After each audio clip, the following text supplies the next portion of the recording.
내가 10살이던 2007년 여름, 우리 가족은 디즈니랜드로 놀러 가게 되었다.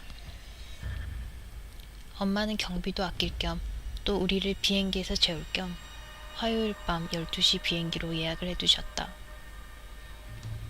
그때 내 여동생들은 5살, 8살이었다.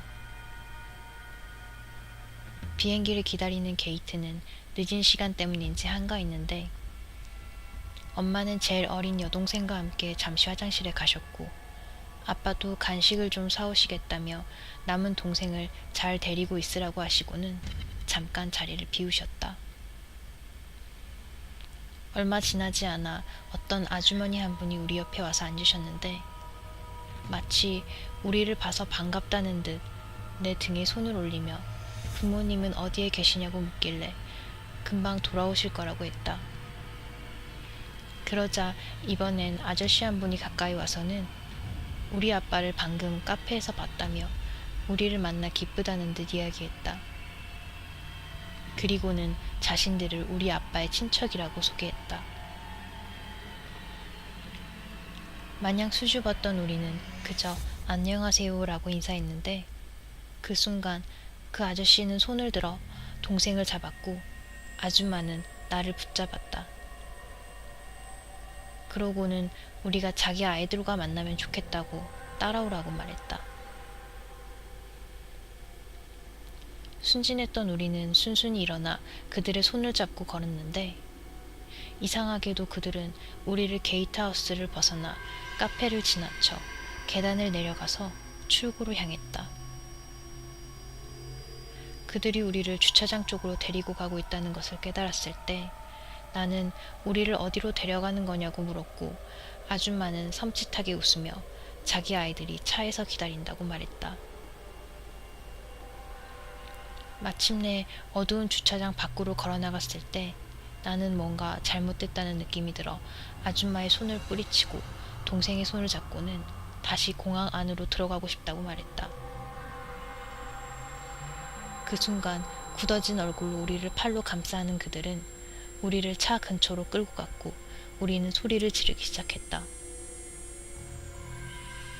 그 소리를 들은 2명의 공항 경비원들이 우리를 향해 달려왔고 우리를 끌고 가던 이 사람들은 우리를 놓고 순식간에 도망쳤다. 경비원 중 한 명이 그들을 잡으러 쫓아갔고 나머지 한 명은 우리를 달래 공항에 있던 부모님에게 데려다 주었다.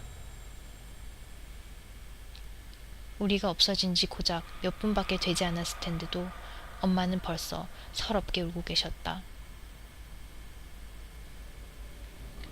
어렸을 때의 그 기억은 아직도 나를 불편하게 하는데 특히나 그들이 자신들을 아버지의 친척으로 소개하면서도 이름도 밝히지 않았을 때 나는 왜 의심조차 하지 않았는지 나는 아직도 이해할 수 없다.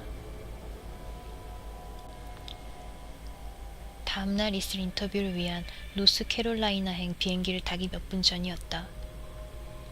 그날은 쌀쌀한 2월의 어느 날 밤이었기에 모두들 두꺼운 옷을 껴입고 제각각 앉아 있었다. 나는 보딩을 기다리며 게이트 근처에 앉아 있었는데 나와 같이 기다리는 사람들이 별로 없는 것을 보니 여유로운 비행이 되겠다 싶었다. 얼마 지나지 않아 어떤 사람이 다가와 내 자리에서 2자리 떨어진 곳에 앉았는데 이상한 건 아니었지만 다른 자리도 많은데 굳이 내 근처에 와서 앉은 것이 조금은 짜증이 났다. 처음엔 그저 조금 짜증이 났을 뿐인데 그 남자가 나를 계속 쳐다본다는 것을 깨달은 후에는 짜증이 왠지 모를 불쾌함으로 바뀌었다. 나는 애써 시선을 돌리며 신경 안 쓰는 척 했지만 그 남자가 나를 아직도 쳐다보고 있다는 것을 나는 느낄 수 있었다. 얼마나 지났을까? 그 남자는 내 쪽으로 가까이 기대며 귓속말로 이렇게 말했다. 내 자리에서 사선으로 2줄 뒤에 앉아있는 2 남자가 나와 같은 비행기를 탈 것이며 저 남자들이 비행기가 목적지에 착륙하면 나를 납치할 계획이라고. 나는 너무 어이가 없어 무슨 말을 해야 할지 몰랐고 그 그 남자는 나에게 그 말을 전한 뒤 일어나 어디론가 사라졌다. 곧 보딩이 시작되었고 나는 긴장한 채 그 두 남자를 주시하며 비행기에 올랐다. 그 남자들의 자리는 내 자리보다 앞쪽이었는데 내가 내 좌석으로 가기 위해 그들을 지나는 동안 나는 그들이 나를 뚫어지게 쳐다보는 것을 알았다. 그 순간 내 머릿속엔 경고를 했던 그 남자의 말이 사실이면 어쩌나 하는 걱정과 불안함 뿐이었다. 몇 시간 후 비행기는 목적지에 도착했고 나는 비행기에서 내리고 공항을 빠져나오는 내내 그 남자들을 주시해야 했다. 마침내 주차장에 다다랐을 때 나는 빨간색 미니밴 옆에 서서 나를 쳐다보다가 내가 돌아보자 차 뒤로 숨는 그들을 발견했다. 불안함을 느낀 나는 공항 안으로 다시 들어가 택시를 불렀고 공항 앞으로 올 때까지 기다렸다가 택시를 타고 호텔까지 가야 했다. 나는 아직도 나에게 경고를 해줬던 그 사람이 누군지, 그리고 그 사람은 그 두 남자에 대해 어떻게 알았던 건지 알 수 없다. 그리고 그들이 나를 정말 납치하려 했던 것이라면 그 후엔 나를 어떻게 하려 했는지도 알지 못한다. 몇 달 전에 있었던 일이다. 5명의 친구들과 함께 여행을 가기 위해 뉴욕에 있는 JFK 공항에 도착했다. 나는 갑자기 화장실이 급해졌는데 다행히도 보딩 전까지는 아직 시간이 조금 남아있어 화장실로 달려갔다. 하지만 너무 많은 사람들이 줄을 서서 기다리고 있었고 시간이 얼마 없었던 나는 지나가던 청소부에게 혹시 근처에 너무 바쁘지 않은 다른 화장실이 있는지 물었다. 그녀는 나를 돌아보더니 어떤 문 하나를 가리키고 이렇게 말했다. 이건 사실 다른 사람들한테는 알려주면 안 되는 건데 저 문으로 들어가면 조용한 화장실이 있다고. 나는 너무도 친절했던 그분에게 감사하다고 하고는 알려준 문으로 들어갔다. 문으로 들어가자 2명이 동시에 지나가려면 1명이 지나갈 동안 다른 1명은 벽에 붙어 있어야 할 정도로 정말 좁은 복도가 있었고 얼마 지나지 않아 나는 화장실을 발견했다. 정말 무겁고 밀기도 힘든 문을 열고 들어가자 화장실 불은 깜빡 거리고 있었고 아무도 여기까지는 청소하러 오지 않는 듯 지저분했다. 사실 이건 조금 창피한 이야기인데 나는 공중 화장실을 쓸 때면 아무도 내 주변에 없는 것을 확인하고 나서야만 볼일을 볼 수 있다. 다른 사람들이 내가 볼일 보는 소리를 듣는 게 쑥스럽고 불편하기 때문이다. 그래서 나는 화장실의 모든 칸이 비어있는지 먼저 확인한 후 잠깐 다시 복도로 나가 주변에 아무도 없는지 살펴보았다.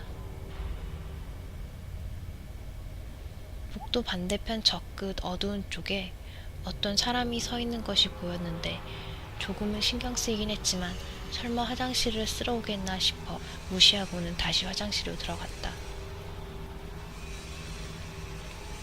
화장실 칸 안으로 들어가 혹시 그 사람도 화장실을 쓰러 오는 건 아니겠지 생각하던 그 순간 문이 열리는 소리가 들렸다. 그 사람은 내 옆칸으로 들어왔고 나는 아래쪽으로 걸어 들어오는 어떤 남자의 신발을 볼 수 있었다. 곧 화장실 칸 문을 닫는 소리가 들렸고 아무 소리도 나지 않았다. 지퍼를 여는 소리, 변기에 앉는 소리, 아무 소리도 나지 않았다. 마음이 불편해진 나는 갑자기 더 이상 볼일을 보고 싶지 않아졌고 문을 열고 나가려 잠시 고개를 들었는데 그 순간이었다. 칸막이 위로 나를 들여다보는 남자의 머리를 발견한 것이. 나는 그 순간 심장이 멎는 듯했고 내 비명소리는 그 작은 화장실 안에서 더욱 크게 울렸다. 나는 너무 놀라 화장실을 박차고 나와 달렸고 아무 일도 없었다는 듯 친구들에게 돌아갔다. 나는 너무 겁이 나고 빨리 달려오는 바람에 숨이 찼지만 아무도 눈치채지 못한 듯했다. 나는 그때 그 일이 조금 창피하기도 하고 친구들이 놀리기라도 할까봐 무슨 일이 있었는지 아무에게도 말하지 않았는데 휴가를 즐기는 내내 매일 밤 내가 봤던 그 남자의 머리는 내 머릿속에서 떠나지 않았고 나는 제대로 잠을 잘 수 없었다. 나의 아내는 얼마 전 4명의 친구들과 함께 캘리포니아로 여행을 다녀왔는데 갈 때도 내가 공항까지 데려다 주었고 올 때도 내가 데리러 갔다. 아내가 도착할 무렵 나는 공항에서 기다리고 있었는데 아내가 탔던 비행기가 조금 딜레이되어 15분 정도 늦게 도착했다. 나는 친구들과 함께 걸어 나오는 내 아내 미셸을 보자 안심이 되었고 내가 아내 친구들에게 인사하는 동안 아내도 친구들에게 손을 흔든 뒤 나를 향해 달려와 안겼다. 공항을 빠져나오려는데 미셸은 갑자기 주머니를 확인하더니 지갑과 열쇠를 잃어버린 것 같다고 했다. 그래서 우리는 다시 공항 안으로 들어가 우리가 뒤져볼 수 있는 곳은 다 뒤져보고 공항 직원에게 부탁해 비행기 안에 지갑과 열쇠가 있는지 봐달라고 했는데 그 많은 시간과 노력에도 불구하고 우리는 아내의 물건들을 찾지 못했고 미셸은 비행기에서 널 때만 해도 지갑과 열쇠가 분명히 자기 주머니에 있었다고 확신하며 속상해했다. 우리는 결국 물건 찾기를 포기하고 집으로 돌아가기로 결심했고 공항 직원이 말하기를 만약 지갑과 열쇠를 찾게 되면 우리에게 연락이 올 거라고 했다.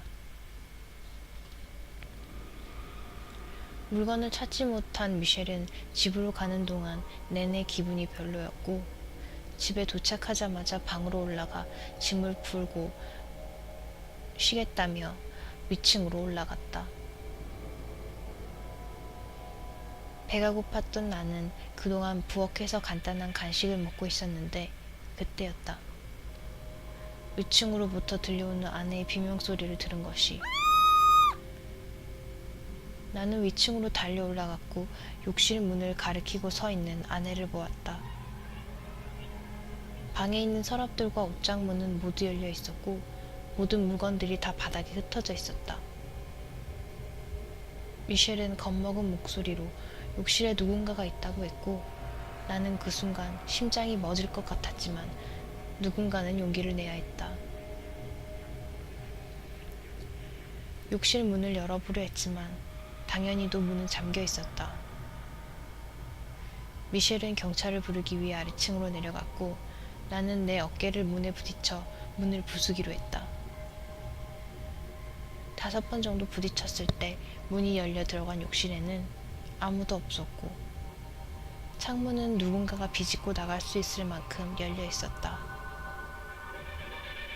나는 경찰이 도착할 때까지 미셸을 달래주었고 나중에 미셸이 경찰에게 무슨 일이 있었는지 설명하는 것을 들은 나는 등골이 섬찟했다. 미셸은 방에 막 들어왔을 때만 해도 아무것도 눈치채지 못했다고 했다.